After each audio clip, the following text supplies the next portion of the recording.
Hello, everybody, and welcome to the special edition of the Christmas Fireside Chat. I think last year Otto had a Christmas hat on or something, a party hat or something. I dropped the ball this year. No, you didn't drop the ball. You see, Megan is too hard on herself. But this is a very common characteristic of excellent people. They're hard on themselves. Let's talk about Megan for the next 15 minutes and then bring in oxygen so as to revive her. Anyway, we're releasing this a day before Christmas. And to those of you celebrating, and I hope it's many of you, Merry Christmas. Truly from the bottom of my heart. And I want to talk to you about Christmas. I want to talk to you about the great battle in the West and in America specifically, and then take your questions.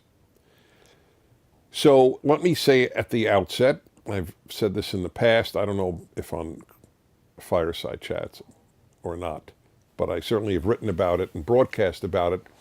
I am a religious practicing Jew, and my favorite time of the year is Christmas time. And I see zero conflict in saying that. Christmas in America has been unbelievably special to me since I was a child. As many of you know, I'm very into music, specifically classical music. My second favorite music, to Beethoven and Bach and so on, is Christmas music.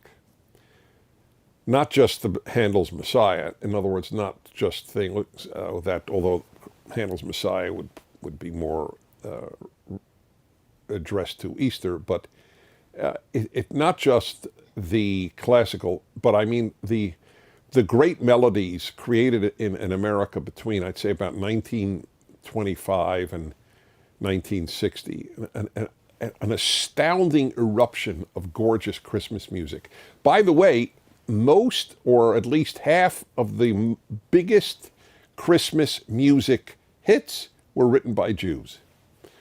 To give you an idea of how appealing the Christmas season has been across religion and across everything else that people might define themselves by. And I have watched in my lifetime the demise of Christmas as an essential part of American life. And it began with the dropping of Christmas for the word holiday. You're intellectually dishonest if you do not acknowledge that that was a deliberate attack on the specialness of Christmas. We don't say that about any other holiday. We say Happy Thanksgiving, we say Happy Halloween, we say Happy New Year, but with regard to Christmas, we say Happy Holiday. Now, why is that? Because of the deliberate attempt to de-religionize the United States of America. I never say Happy Holidays. I don't respond to Happy Holidays. I just respond with Merry Christmas. The idea that a non-Christian would be offended by the words Merry Christmas is literally pathologic. If you are offended, if you are told Merry Christmas and you happen not to be a Christian, there's something wrong with you. There's nothing wrong with the person who said Merry Christmas. My listeners know that I am a Jew who observes, if you will, Hanukkah. They wish me regularly Merry Christmas, and I am deeply touched that they do.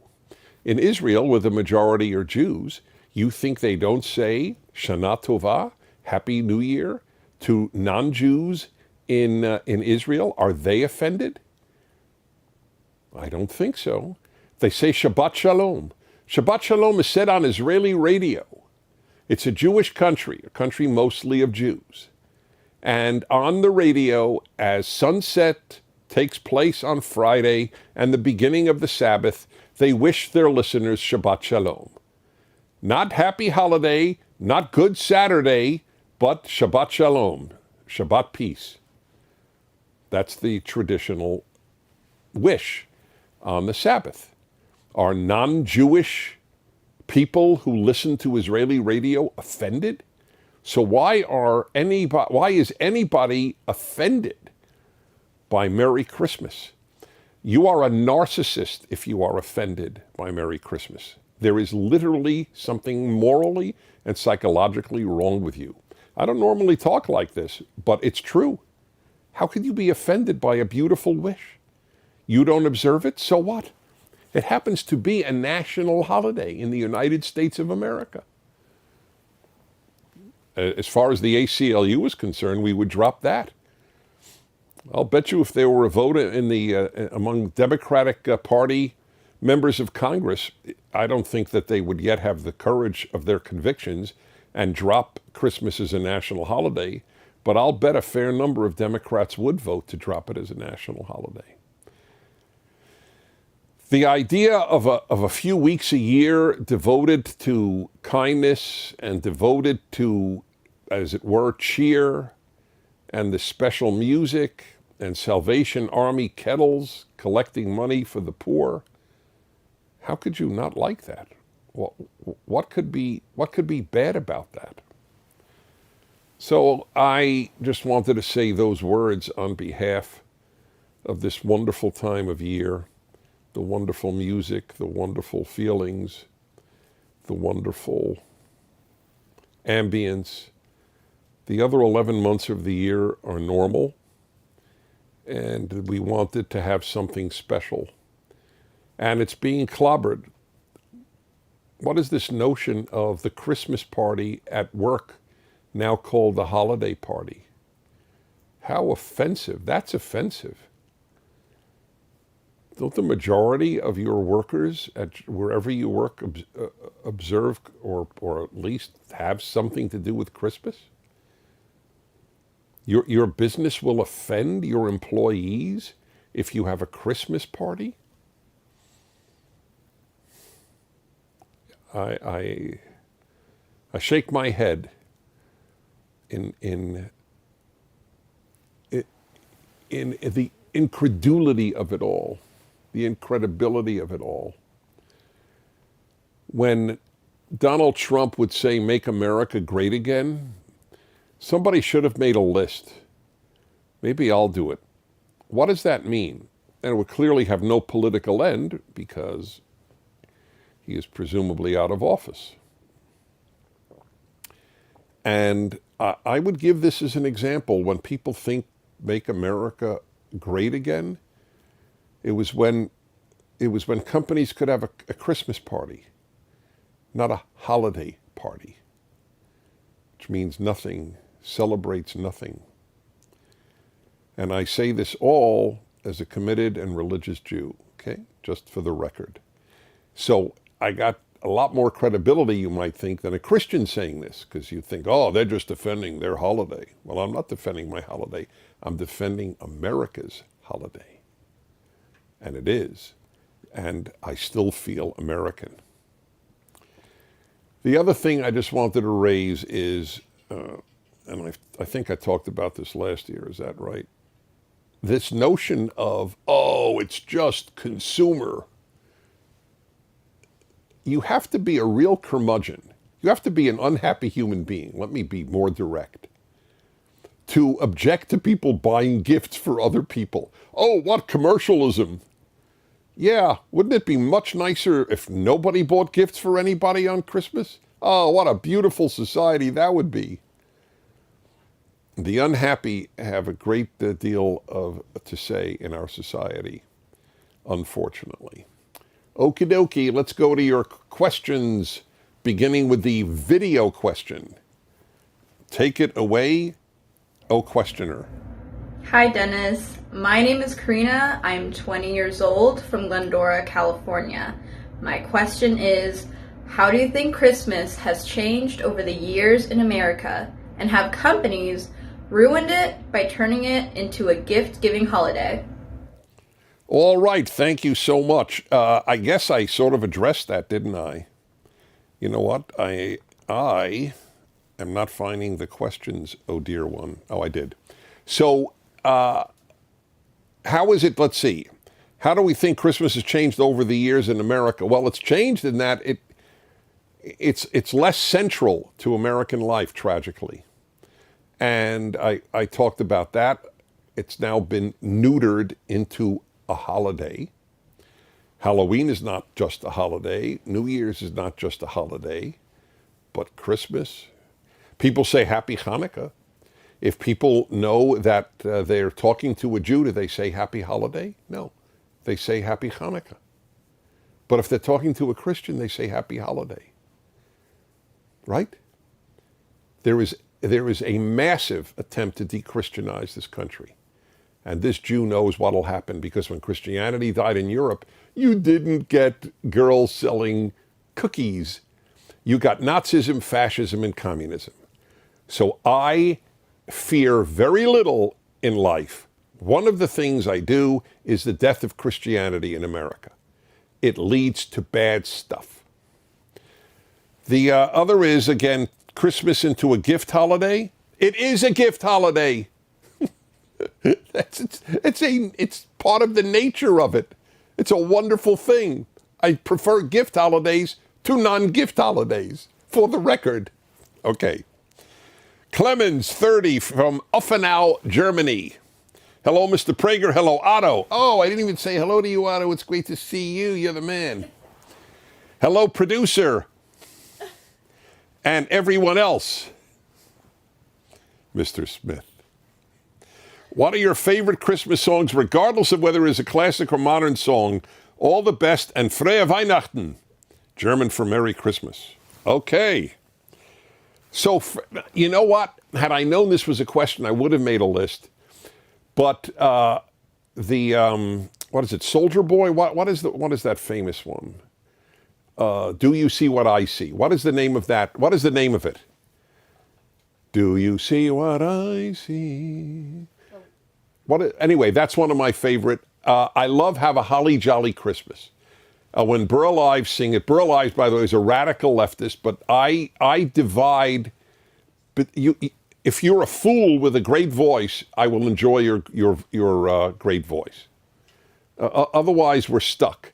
This notion of, I don't buy this notion. It's despicable. It's destructive. That, oh, well, Beethoven was white, so I can't really say music was great. What do I care if he's white? What do I care if Burl Ives was, I don't know, pseudo-communist or communist? He sang great. Wagner was an anti-Semite. He wrote great operas. This notion of you judge art by the artist will end up with no art. That's pretty much the case. What was the name of the song? Do you hear what I hear? Do you hear what I hear is the name of the song? Yeah. Not do you see what I see? Oh, so I was wrong. Okay, fine. Anyway, I got a lot. There's a whole host of those great songs. So to you, let's see, Clemens, to you, Frohe Weihnachten. Jonathan, 12, Atlanta, Georgia. What do you do with the fruitcakes? I used to use them whenever I didn't have my dumbbells around. I would do curls with them. But that's a while ago. I now have dumbbells around. And what I do is I immediately give it away. The fruitcake actually arrived last week. And within 5 minutes, I had given it away. In other words, the first person to walk into my radio studio got it. And when I found out that she actually liked fruitcake, it brought great joy to me.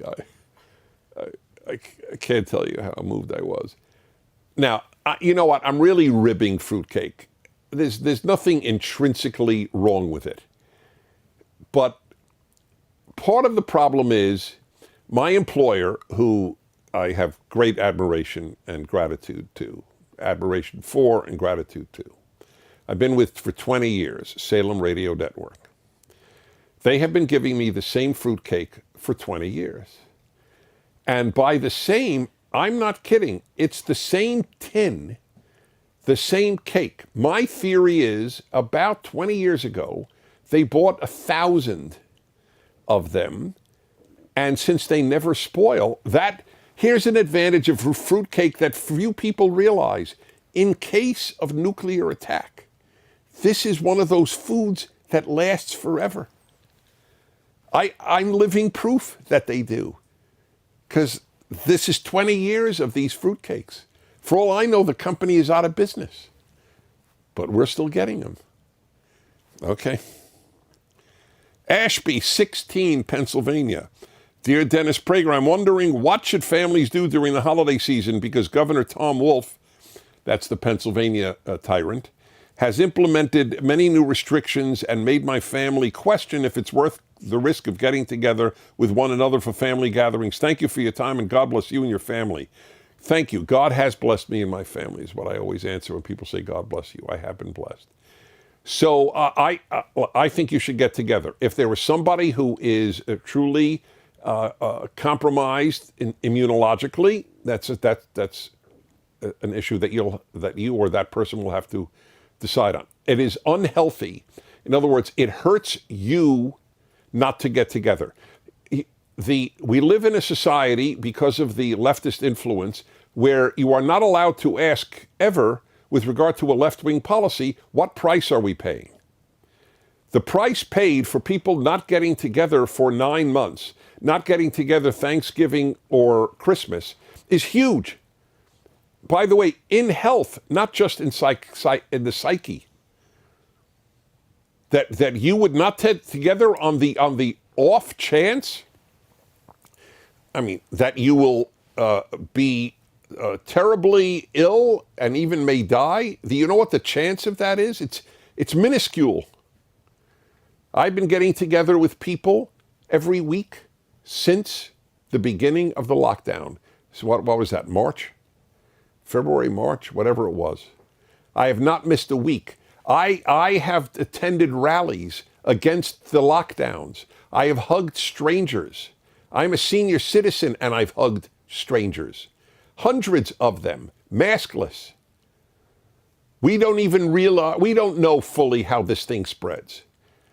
Whereas just the other day I was aware of a person who had not essentially left their house in 9 months and they got COVID.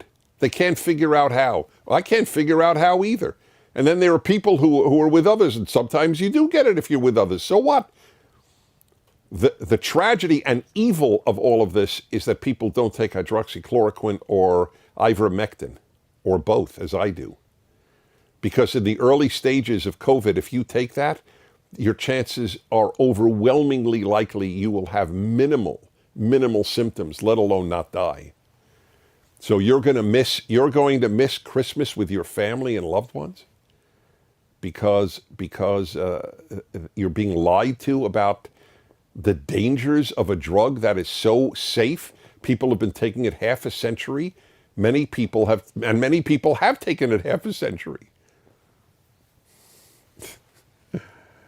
We live saturated in lies, saturated because of the media. It's a very, very dangerous time we're living in, very dangerous. People ask me if I'm optimistic. I'm not optimistic. I'm not pessimistic. I don't know the future, but I know we're in danger. The lying media, they just lie. The social media, I've heard, will actually ban any references to hydroxychloroquine and ivermectin. Doctors and social media are responsible for tens of thousands, if not hundreds of thousands of dead Americans. That is not my belief, my certitude. So of course you should get together. The price you pay for not getting together is real and immediate. The price paid for getting together is extremely remote. I added a question there, Dennis. Okay. From Melvin in Puerto Rico. Melvin, 21, in Puerto Rico. Hey, Dennis, exclamation point. How do we rekindle, cute, that was in quotes. That should be, actually, rekindle should be for Hanukkah. But it's okay. The spirit of Christmas in our country. By saying Merry Christmas, that's a great start. Anybody says Happy Holidays, you go back Merry Christmas. You invite, as I go on airplanes, I will be saying Merry Christmas. I don't say Happy Holidays. By the way, sometimes when people say Happy Holidays to me, you know what I respond? What holidays did you have in mind? It's fun. By the way, now that Hanukkah is over, what holidays did they have in mind if they say Happy Holidays? Do they mean Christmas and New Year? Oh, they're now conjugated, as it were. Okay. What's our timing? 20. Oh, we got a lot. Yeah. All right, next question. Troy, 32, Bloomington, Minnesota. Dear Mr. Prager, what do you think of black-owned, quote-unquote, business signs outside of businesses? I doubt anyone could get away with white-owned or Christian-owned without a firestorm from the left. God bless and Merry Christmas. Love, Troy. Oh, it's much worse than that. I'll tell you what exactly it is. Before the Holocaust, the Nazis were in power for about 8 years, from 33 to 41, when the Holocaust began in full force. And in the 30s, they would boycott and sometimes burn Jewish stores. So what you had were signs Aryan owned. That way people knew they should do business there and not burn it down and not beat up the owner. I took a picture in Santa Monica, California, of a place during the riots of the left. There are no right-wing riots in America, anyway. So I took a picture of a business place that said black-owned, and it sent shivers down my spine of reminding me of Nazi Germany when you had Aryan-owned, so that you could avoid this place and don't burn it down. That's what the left has come to in this country. And the fact that liberals still think that conservatives are their enemy and not the left is the single saddest fact of a modern American life. Susan, 64, North Adams, Massachusetts. Protecting the innocence of our kids and grandkids has never required more effort than it does today. Correct. What would you say are the top 3 healthy practices families can use to battle the forces eager to poison our kids' hearts and minds? Number 1, don't send them to a regular school, because the task of contemporary teachers, in most cases, is to rip the innocence out of children. That's why in many public schools, you now have, what is it called again? Drag Queen Story Hour for 5-year-olds, where drag queens come in and read them stories. You could see it on the internet. The teacher's purpose there is to rob your child of innocence. We have a lot of teachers who are doing terrible damage. The profession of teacher has been ruined by the left, like the profession of journalist has been ruined by the left. The profession of professor has been ruined by the left. The profession of law and medicine and artist, everything the left touches, it ruins. And teachers are no exception. So the best thing you could do is take your children out of schools dedicated to robbing them of their innocence. The best antidote is a religious home. Religion protects the child's innocence. By the way, here's the irony. If we have produced children with no innocence and adults who are naive. It's like if you are, there sort of seems to be a rule in life. If you are innocent till a certain age, you can be an adult afterwards. But if you're not innocent till a certain age, then you seek to be a child when you're an adult. It's worth considering. That's why there are safe spaces. What are safe spaces at schools? What does that mean? A place where you could stay a child instead of being an adult and confronting unpleasant arguments. That's all it is. They hide in safe spaces because somebody came to campus with a non-left-wing argument. They're called conservatives. Safe spaces is a place to keep you a child. There's a time to be a grown-up and there's a time to be a child. And you need both in their right time.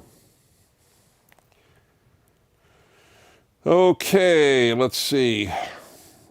How are we? We don't know. 26. Man, 25, Manila, the Philippines. Been to Philippines a couple of times. I consider Filipinos one of the 5 friendliest peoples in the 130 countries I have visited. Hi, Dennis and Otto.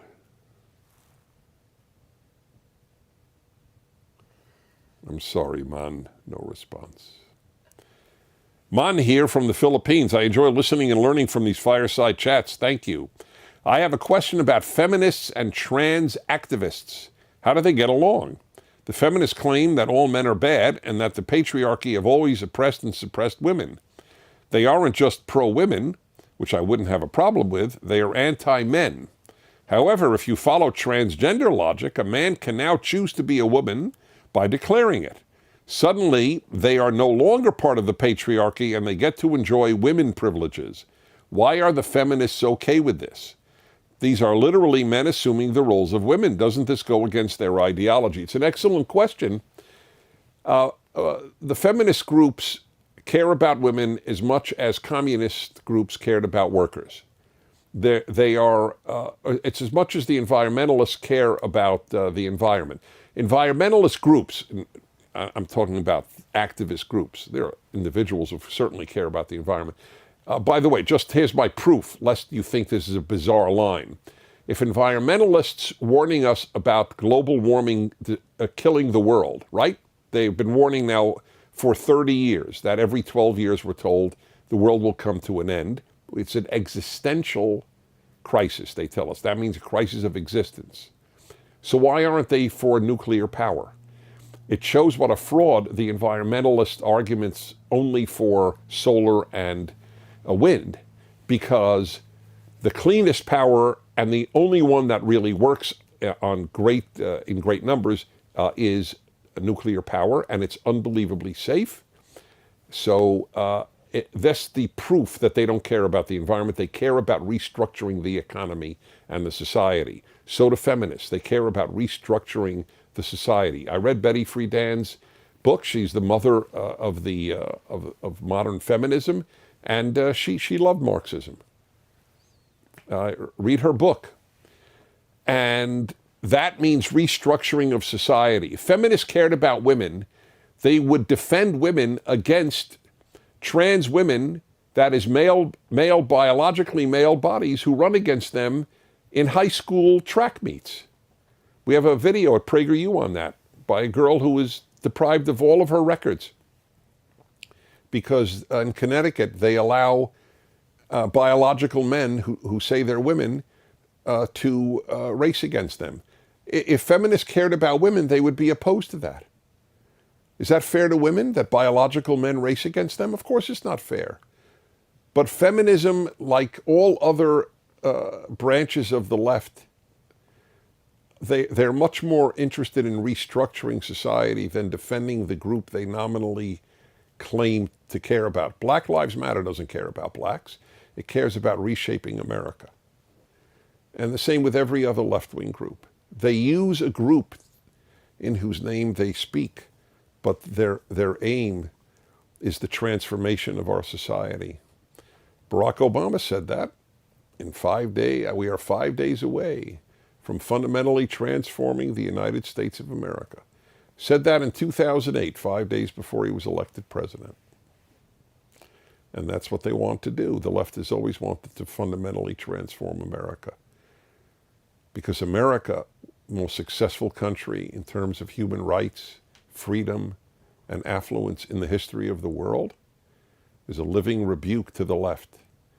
The most religious, industrialized democracy, is that successful? The most capitalist, industrialized democracy, is that successful? We must tear America down. And it's being torn down. I'm sorry to end with that on a Christmas broadcast. That is why you have a moral obligation to be happy, to act happy even if you don't feel it. It's easy to be happy during good times, and by the way, a lot of people aren't even happy then.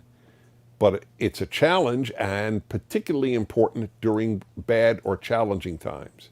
You owe it to yourself, you owe it to everyone in your life.